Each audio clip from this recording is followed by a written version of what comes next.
Internet creatures. I'm Dave Rubin. This is the Rubin Report Direct Message. It's February 4th, 2022, which falls on a Friday, and that reminds me to give you a little housekeeping update. Starting next Friday, we will be back to our panel shows. That's when I bring on 3 people in 3 different locations to talk about 3 different topics. I know you guys were digging them. I enjoy doing them. And we finally got all our equipment in order. And next Friday, we will start with that again. Today, we are doing a Q&A, and we got dozens of questions over at RubinReport.Locals.com. That will officially move to Thursdays, where it's been. It happens to be on Friday today. I appreciate all your patience as we've rolled all this stuff out. And before we get to the Q&A, there was a great story yesterday. This is just like one of those stories, or one of those little media bites that I'm just like, this is why I do what I do. Because you guys know that while I am a mild-mannered talker, an internet head, whatever you want to call it, a YouTuber, a guy who talks about politics, whatever, what I really wanted to be was a basketball player. I am now 45 years old. I have a torn ACL in my left knee. I can still shoot. I can get to the hoop a little bit if I've got the brace. But I wanted to be an NBA player. And Shaquille O'Neal is one of the greatest NBA players of all time. I'd say top 2 or 3 center of all time. Maybe Wilt and Hakeem in front of him. I don't want to start a fight. Anyway, Shaq in the last 15 years, since he retired roughly, has been on NBA on TNT, which is where they analyze, he's with Charles Barkley and Kenny Smith and Ernie Johnson. This is where they analyze what's going on in the world. And Shaq's become a pretty good broadcaster. He's outspoken on a lot of issues.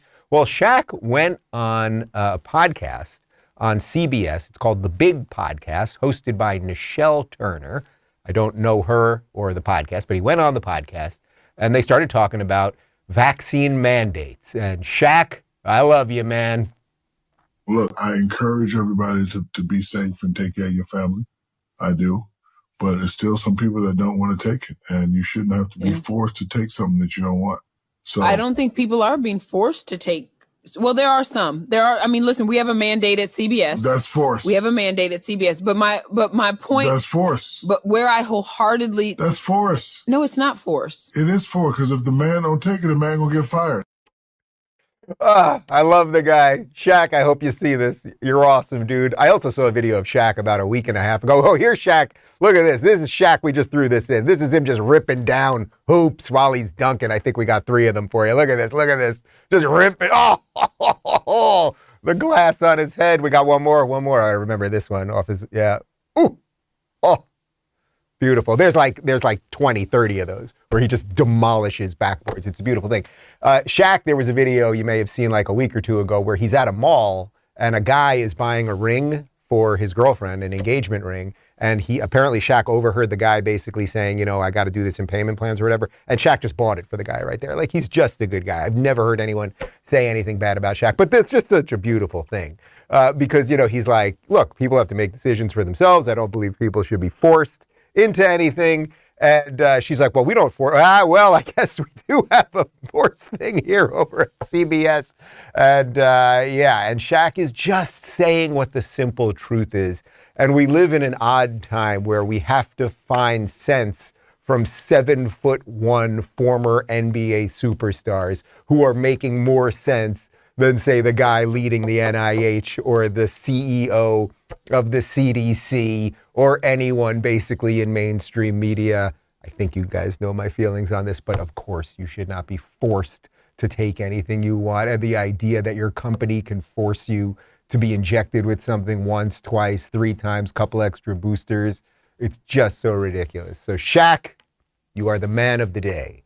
And now let's move on to the Rubin Report community Q&A. As I said, we got dozens of questions over at RubinReport.Locals.com. And if you join right now, there is a chance that I can read a question on the fly. We've got Helen and Phoenix in the comments section right now, in the chat. They are looking and waiting for you guys to say something brilliant or witty or hilarious, whatever it might be.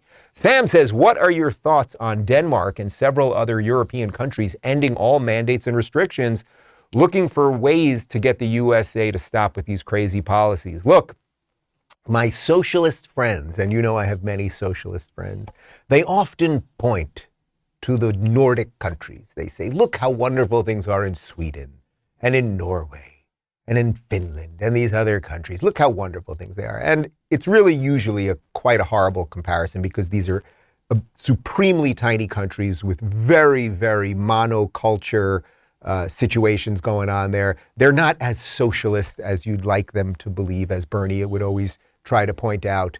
But they have done some things right. And I've been to Finland, I've been to Norway, I've been to Sweden, I've been to a couple of the other countries when I was on tour with Jordan. Really liked being there, enjoyed the people, and you know, everything's beautiful there and lovely, and the people, everyone looks great, and they're tall and very nice. They've done something right here. They've done something right. They've just said enough's enough. I don't know if that's directly related to the governments. I don't know if it's directly related to the people.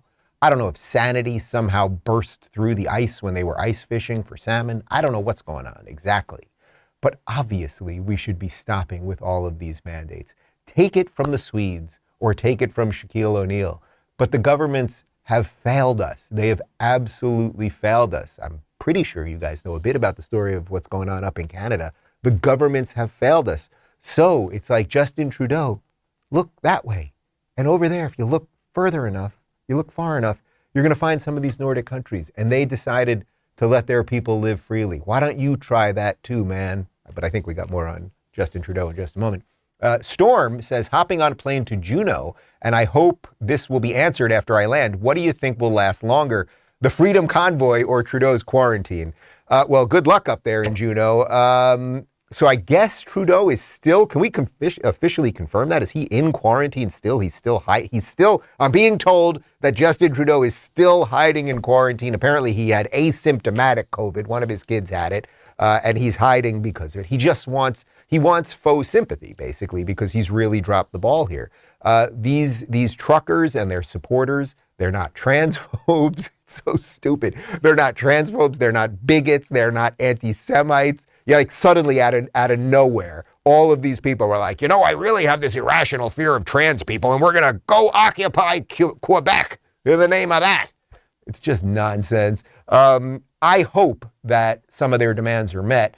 Actually, we are airing it today, right? I just interviewed yesterday. It's a short interview, about 15, 20 minutes. BJ Dichter, he is the spokesman for the entire caravan. You may have seen him on Tucker Carlson a day or two ago. And we dive into a whole bunch of the issues. We talk about their demands and what it would take for them to say, oh, we got to win here, and now let's get out of there, right? Like, let's get going. So I think that will, we're going to post that today. I'm being told we're going to post that today. And basically, these people don't want anything other than all of the rights that they had 2 years ago. They're not asking for anything special. They don't want extra credit. They don't want bonus stuff. They just want to live freely. And I stand with the truckers, and I stand against Justin Trudeau. Jeb says, Dave, could you tell us a bit about the direction you want your one-on-one sit-down interviews to go throughout the year? That's an interesting one. You know, I'd love to get some of your feedback on this. I got to tell you, I've mentioned this once or twice in some of these live streams. I'm really enjoying this. Like, I really like sharing my thoughts with you guys. I love doing the Q&As, but I mean, when I mean this, I mean, I really enjoy doing the Daily Show when my guys, we pick some stories. We talk about these things in kind of a funny, silly way. You know, we're doing more silly stuff. The best comments, when I have time to look at comments, the best comments are that you guys watch the show and you have a smile on your face, or you laughed a couple of times, or you don't feel crazy about the news. All of the stuff that's why I do this. Like, that's what seems fun to me. And if there were more people doing it, then maybe I wouldn't have had to have done it. But that's the thing that I love. So I'm actually not enjoying the interviews as much as I used to. You know, I was sort of early in on the podcast thing, on the long form interview thing. You know, when I started doing hour-long interviews, that had sort of disappeared altogether. There were a couple of them sort of in mainstream media still. You know, Larry King was already off of CNN. He was over at Aura TV, which then they gave me a job, which was pretty awesome. And Larry became a friend and a mentor. And as I've said, sort of a bonus grandfather. But there weren't a lot of podcasts doing really sort of nuanced conversations about a whole bunch of stuff. And I did it, and I guess, did it pretty well. And I think I'm a decent interviewer, or at least some other people do. And that's just great. And we've done it for a long time. And now, you know, everyone's kind of doing it. Everyone's doing it. Everyone's doing it in their own way. And that's just fine. And I actually don't, while I love competition, I actually don't find that I'm in competition with any of these other interview shows. It's like, if you like the way I interview somebody, watch. If you don't have to watch. It's all good. But in terms of like the true like love of doing those, actually lost a little bit of that, except with specific people when I really find that there's like a real reason to be talking to them. Like really, like are you charting new waters? You know, are you really going somewhere new? My interview with Glenn Beck this week, and I love Glenn and he's a friend obviously, like really talking about what's behind the Great Reset, what's been happening for these last 2 years, someone who's been ahead of the curve on most things. Like I really enjoyed that. But so I want to find new people to talk to, like people that are really innovating, starting new businesses, that think about politics in a different way, that maybe we'll do more with artists and musicians. I'm totally open. But I don't want to do just like the same old like political machinations over and over again. You know, some stuff with politicians, obviously, but I want to think about it and stay fresh. So I'd love more of your feedback on that. Patrick says, are you picking on Trudeau just because he's black? I'm picking on him because he's a woman, not because he's black. It's mostly because he is a trans woman. I mean, what an idiot. Like, really, like, I just can't imagine. I mean, this is what I say all the time. Like, how could you possibly be a Canadian citizen and be looking at what Justin Trudeau has done for these last 2 years, the endless pandering, the lying, the destruction of businesses, stopping people from going to church, all of this stuff, and think, boy, this is the guy that I want in charge. And think how insane it is. I mean, the guy won re-election during lockdown. What does that tell you about Canadians? I'm not exactly sure, except in the few months since the election, it's like they've really turned on him. So maybe it took, you know, the guy getting another term for enough people to wake up to realize it. But it's a little bit like Biden right now. It's like, even if you, let's say you absolutely hated Trump, total Trump derangement syndrome, you hate the color orange, you just could not vote for Trump, and you voted for Biden, whether you loved him or just, you just couldn't do the Trump thing, whatever it might be. Like, how many people in America right now are just sitting around like, boy, that Joe Biden's doing a hell of a job. That Joe Biden is just great. Michael, how long did it take you to get your couch, which supposedly is arriving tomorrow? 4 weeks. 4 weeks to get a couch. I mean, everything is slow. We're trying to build our studio downstairs, and it's like, we just got the quote from the contractor, and he's like, well, with the supply chain stuff, it could actually take 3 months to get a window, literally a window, a piece of glass. So if you're looking at these people that are leading us, Justin Trudeau, Joe Biden, if you're looking at some of these people and going, boy, they sure are doing a good job. You know, there are people that are saying, there are economists that are saying that the actual inflation rate right now is 15%. So that means if you had a certain amount of money in your bank account, say 6 months ago, and you have the same amount now, it's worth 15% less because it has 15% less purchase power. Something ain't right here. On top of all the racism that they're bringing in and all that kind of stuff. Olivia says, do you think places like Florida are going to see an influx of conservative immigrants from the north from two American-loving Canadians? I hope so. I hope so. I really think as long as people know what they're fleeing and know which way they're going to vote, I think places like Florida, like Texas, like Tennessee, South Dakota, plenty of other places, want to embrace new people coming here with new businesses and good ideas, and bring your families and your values and all of the stuff that makes you, bring it to these places that are flourishing. I can tell you this, I visited my buddy. His mom lives in Pompano Beach, which is a little bit north of West Palm Beach, so it's about an hour north from Miami or so. And she's in Pompano, and she was telling us that her entire building, basically the entire building, the condos are all being bought by Canadians who are fleeing. And she happens to be somewhat like-minded politically, and we're chatting about it. And she was saying she's talked to some of the people, and they get it. They get it. They know what they're fleeing. So if you know what you're fleeing, and by the way, that's very consistent with what goes on here in Miami. You know, the amount of Cubans that are here and Venezuelans who know what they fled. They fled socialism. They're the most outspoken against this nonsense. So I think Florida, Texas, Tennessee, et cetera, should all become havens for freedom. And then let's really reinvigorate ourselves with that. Let's really renew it. And there's plenty of room. We got a lot of Everglades here, right? We got marshes and swamps. We can build, man. We can do it. Mary says, did you and Jordan discuss the state of our spineless politicians on Monday night? Yeah, there were a bunch of questions about the Trudeau thing, which obviously I've already hit here. The overriding point that Jordan made that I've been thinking about, that I want to incorporate into what I do going forward, so this is sort of related to the interview question, is that so much of what's going on politically is like, we need a good story, right? Like our stories, our national stories, our cohesive stories have all kind of broken down. Like, what is the story of America at this point? It's hard to say, right? If you listen to mainstream media, corporate press, if you read the New York Times or Washington Post, the story is somehow that this thing was always racist. It was fundamentally racist. It's evil. Capitalism's not good. Like, that's the story that they've run with. And through that story, they've destroyed an awful lot. And you got to give the devil his due. They did accomplish what they wanted to accomplish. So those of us that love freedom, that want America to continue, that think that this thing was good, we need a better story going forward. And I think our story is pretty straightforward. We want you to live how you want to live. Now, we're going to have to fill that in with some good characters, maybe a little CGI. We're going to have to get some good writers to give a grand narrative around that. But I think one of the reasons that the lefties are so hysterical all the time is their story is not good. So they need hysteria, they need anger, they need to pretend that they're fighting Nazis. And for those of us that are kind of live and let live, it's like, we don't really think about that kind of stuff a lot because we're just kind of like, oh, I'm just kind of doing my thing, living my life. It's all right. It's all good. And we don't spend time obsessing over politics, obsessing over, oh my God, history was so evil and all of those things. We look for places that we can do a little bit better. So I think we have to figure out, and when I say we, I mean anyone basically non-woke. I don't really care what your political differences are. If you're non-woke, we need a better story to show, the average kid who's being brainwashed in school, high school, college, doesn't matter.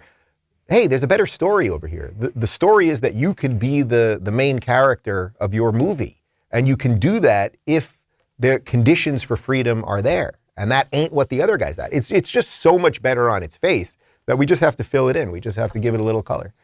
Sarah says, without spilling too much on classified info, what are you looking forward to the most this year regarding both Rumble and Locals? I mean, we got major stuff going. Actually, it's a good question because we will not have a live show this Monday because Sunday night and then into Monday, I've got to jump across the state again. I'm going over to Sarasota where the Rumble offices are. I'm giving a talk to all the employees. It's going to be one of our first real sort of get everybody in the building. We got awesome offices there on the water, like 5 boat docks. Like, we're going to build something really awesome and we're going to have studios on the water and it's really, really great. Like, we're building something cool.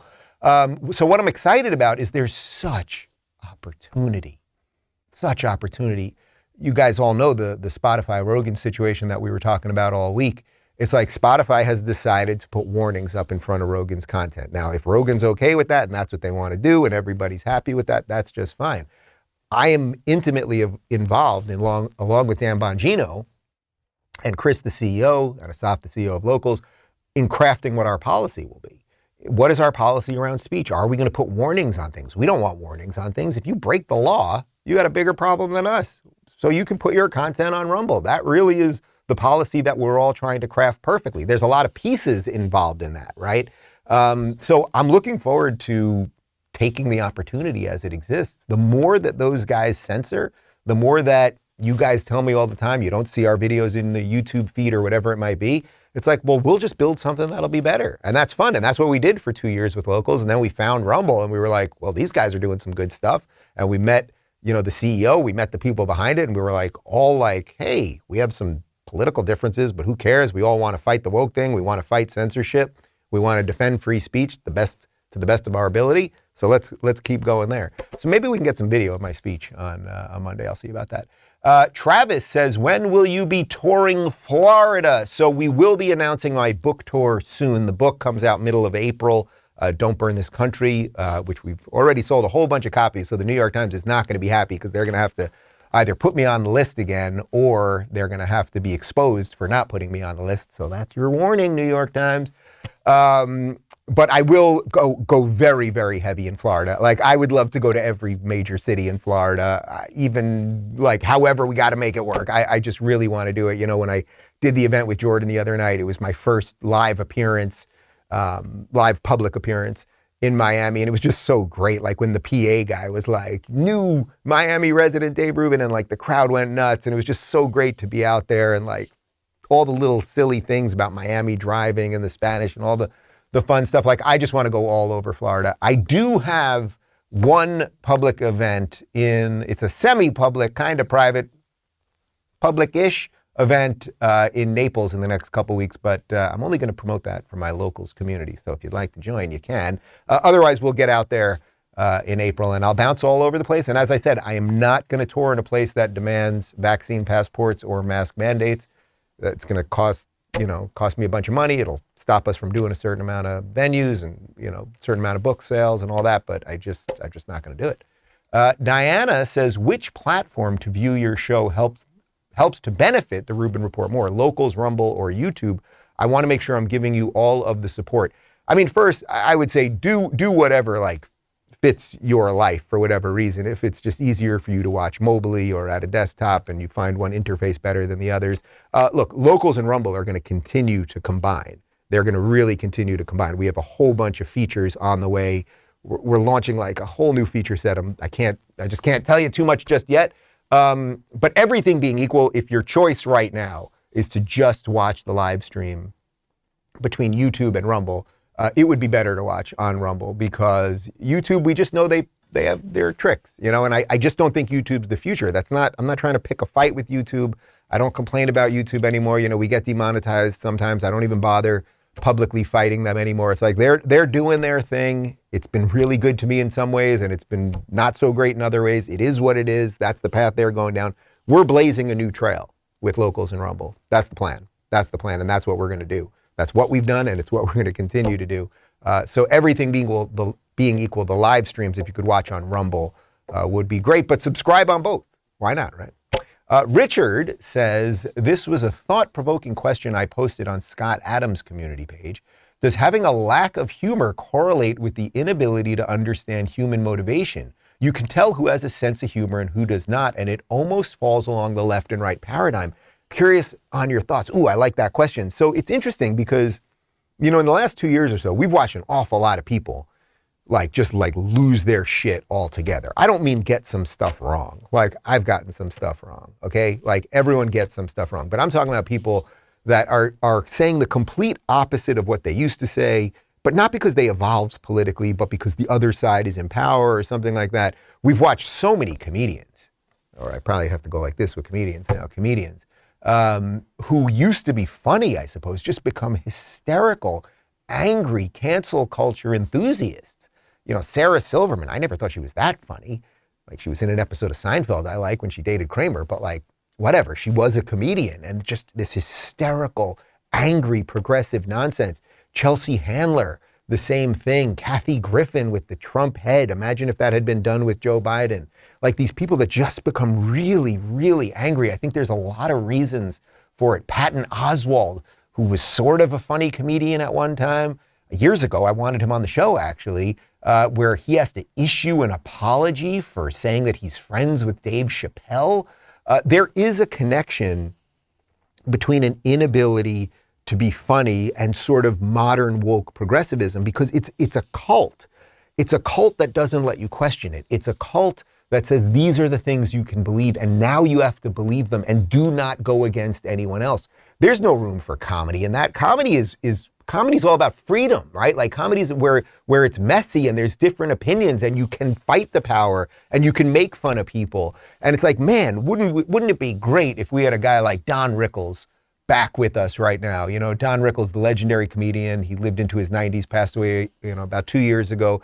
And it was Don Rickles used to walk on stage wherever he was, at a local comedy club in Vegas, Atlantic City. I saw him give a talk at, I think it was Reagan's inauguration. He did a bit about this, and he'd walk on stage and make fun of everybody and make fun of every ethnicity and skin color. And they brought everybody together because there were no sacred cows. Oh my God, look at the black guy over there, the Jew over there, oh, the Chinaman over there. Blah, blah. And he'd make fun of everybody. And sometimes people would be a little offended, but everybody was in on it together. We've decided, or well, I shouldn't say we, many of our comedians and humorless blowhards have decided that comedy can only go one way, which is why I have not watched it in years, but occasionally a little SNL clip will come across on Twitter, and it's man, that is the death of comedy. There is nothing funny there. And I always see these think pieces, New York Times and New Yorker and these very serious places. They're always writing about how comedy, it's been so bad between Trump and then COVID, comedy is just, there's no place for comedy right now. And comedy is dead. And then there were Netflix specials by that woman, I can't even remember her name, who was like the anti-comedian, like she's so funny, she can't make you laugh, something like that. It's like, I don't know, you guys laugh a little bit during this thing. I laugh a little bit during this thing. I got no writers, I'm just telling you what I think. So yes, I do think there's a connection between sort of political ideology and your ability to be funny. If you think, if your whole worldview is summed up in you got to believe this freaking thing,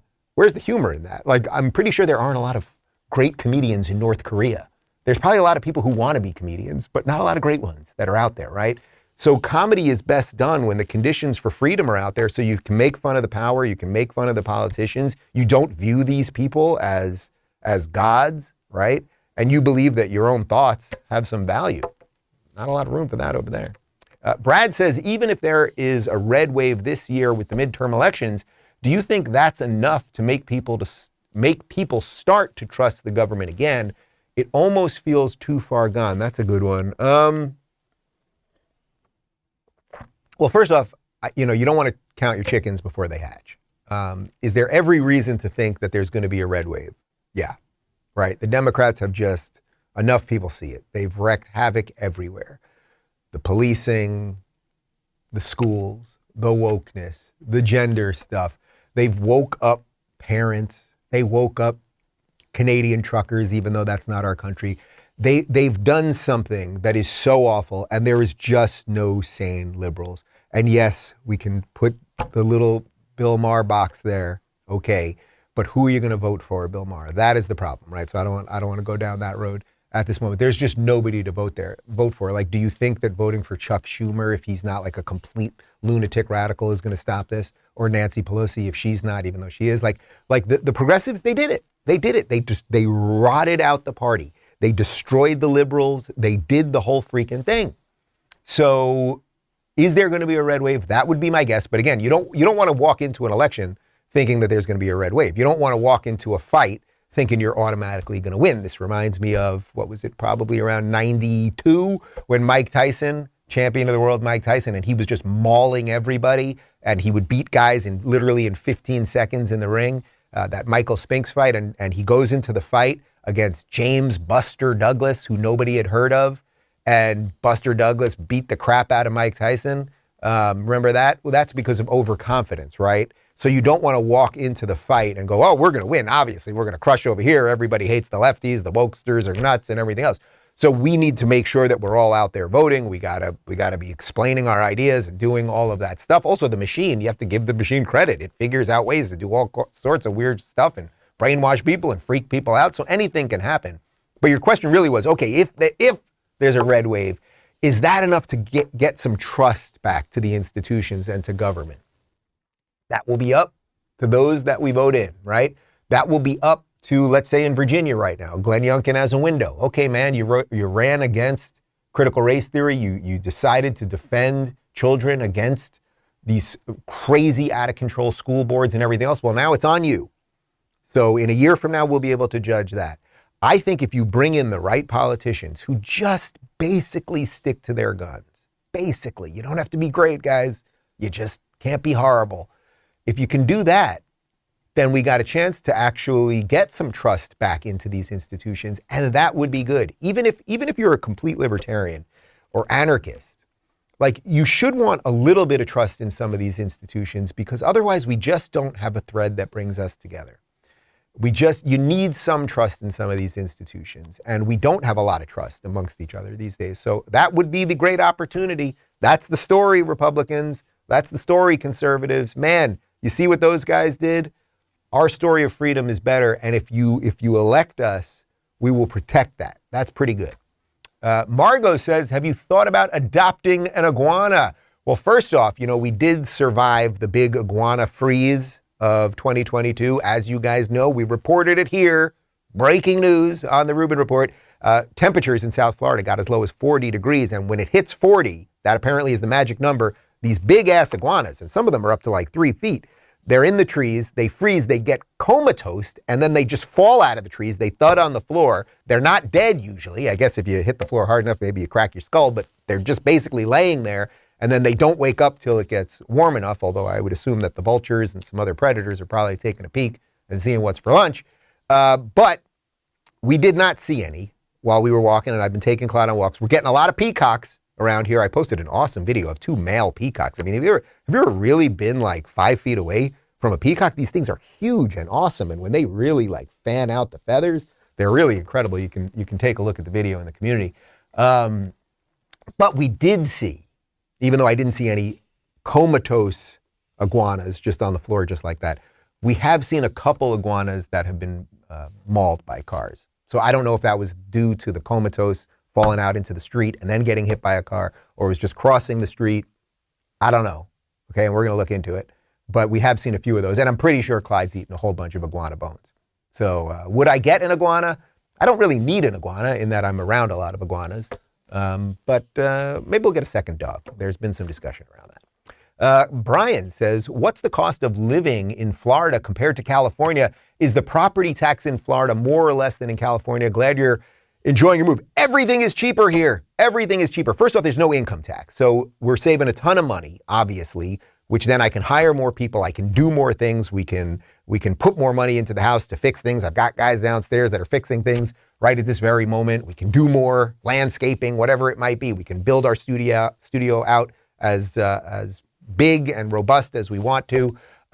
Everything is cheaper here. What was it the other day? We were ordering something. It was something for the house, like a chair or something. And we just looked at the tax, and it was like, when I originally went to the website, I had my California address in, and then I realized it right before I clicked purchase.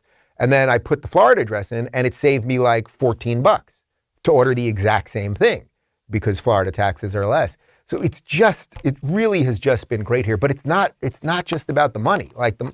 As I always said to you guys, I did not leave California because of the money. You accept the high taxes. You really do, for what SoCal can offer.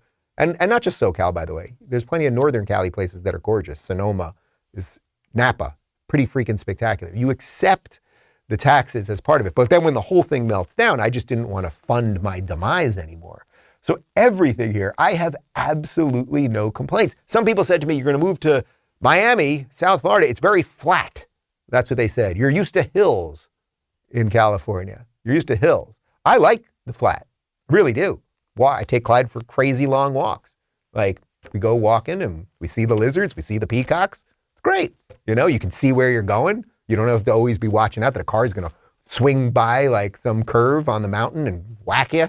It's just great here. Move here if you're a good person. Move here, and maybe I should be on the board of tourism for Florida. Can we talk to the DeSantis people? Maybe I'll do something like people move here and I'm at the gate. Do we have a gate? We don't have a gate, like a Georgia, Florida gate. I could just stand there and shake people's hand. Welcome. Here's an orange.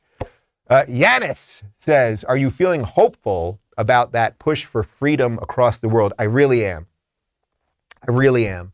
And I think if you can get that feeling inside of you, even though facts don't care about your feelings are important, right? It starts with hope, right? It starts with hope, looking for something in the distance and going, that's the thing I want to get. And I believe that there is hope. When I left California, now I've said California again, I will put $5 more into the Flee California thing. We're up to, let's say, $75 now. And I'm going to give, I'm not kidding, I'm going to give all of the cash at the end of the year to someone who reaches out to me and says, I want to flee California and I want to move to Florida. I'm just going to hand you a whole bunch of cash, and I'll throw in some extra too at the end. You have to have that distance. You have to have hope. And when I was in California after the recall, and then I got audited by the state, and they demolished Larry Elder and just saw all these people who just want more, there was just no hope there. But now what I'm seeing between the truckers who are actually affecting the government, we covered it yesterday, the premier of Alberta suddenly being like, whoa, I didn't want these mandates. We're going to figure out a way to shut this thing down pretty quick. We're going to let you out free. The fact that the Nordic countries are now opening up. The fact that there is such an obvious and stark difference between a place like Florida and a place like New York. It's like, yeah, there's a lot of hope in that. There's a lot of hope in that. And not to sound redundant, but I'm telling you, the dinners that I've been to here, and when I've met people here, and when people are coming up to me wherever I am, the new people especially, they understand what they fled. And if you really get it, if you really go, even if you were a diehard Democrat, right? If you left San Francisco and you were a Nancy Pelosi Democrat, But then after the last 2 years, you realized how awful and evil the stuff that she's doing is. And you got to Florida and you go, holy cow, it's free and it's decent and it's good. And I'm telling you that you don't realize it. When you're in it, when you're in the machine, when you're in a place that everyone is just not really saying what they think and they're masked all the time and they're getting injected every 2 weeks and they let the government decide whether their 5-year-olds should be injected and all those things, you don't realize how it affects your mind and your brain and your state of being. So when I've had friends from LA visit like I did last week and they still live there and they want to get here and they're complaining about the needles on the street and everything else, like, all right, get going. It's up to you. Get going. So it's up to you. So yeah, I am hopeful. And the final question, I suppose this is directly related to that. Stephanie, end of the week question. Could you be any happier? Could I be any happier? I suppose there's always more room for happiness, right? Like you can always find more happiness, but I would say pretty much within reason, like this is as good as it gets. Like I do work that I love. I work with great people. I'm in a relationship that makes me happy. We just moved into a new house. We're going to do lots of cool stuff here. We've got good friends. I feel like I can go out again. Maybe, you know what? I think I might go to a restaurant tonight. I'm going to go to a restaurant tonight and breathe freely. You know what? I want you guys to all go to restaurants tonight. Okay? Everyone's going to all separately, all alone at a restaurant. We're just going to fill up the city. It's all good. Like I escaped the madness. And it's good. And, Jordan, obviously I mentioned Jordan a lot, but Jordan Peterson often talks about that. Your goal should not be happiness. Your goal should be purpose.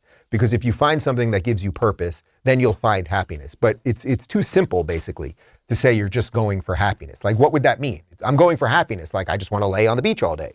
That kind of sounds right at some level. Like, that would be nice to lay on the beach all day, every day. But you might get tired of it after a month. Like, you can only have so many Mai Tais, right? And you can only get so much sun.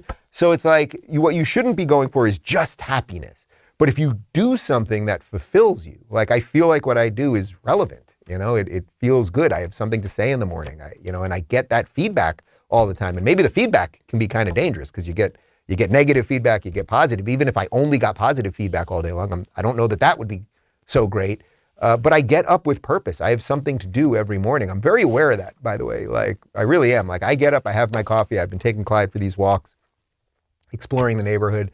And I'm very aware and appreciative of the fact that I get to do what I want to do. And then by me doing that, I like to think that some of the people that work for me get to do what they want to do for a living. And then they can do what they want in their lives. And then maybe if you watch this, some idea that either I said or some way that I framed a story or somebody that I interviewed, like sparked something in you so that you start doing something a certain way. Like that's what being human is all about. That's what the exchange is all about. That's why we shouldn't want to be censoring people. If you've got bad ideas, they're gonna fall on the wayside. And I'm hopeful for humanity. And I would say I'm pretty happy. And I got a couple new bottles of tequila. That doesn't hurt. Does not hurt. Guys, my full interview with BJ Dichter, who is the spokesman for the Canadian Trucker Caravan, will be up today on YouTube and Rumble. Part 3 of my interview with Glenn Beck, all about the Great Reset, his new book, which really explores the whole freaking thing, will also be up today on YouTube and Rumble. The full episode with Glenn Beck is already up ad-free at rubinreport.locals.com. And all right, I just had a lot of stuff to do at the house. It's up on BlazeTV as well, of course. I got a lot of stuff to do at the house this weekend. And as I said, no live show on Monday because I'm heading over to Rumble in Sarasota to do a bunch of stuff. But we will be back on Tuesday. I thank you for watching. Have a great weekend. See you Tuesday.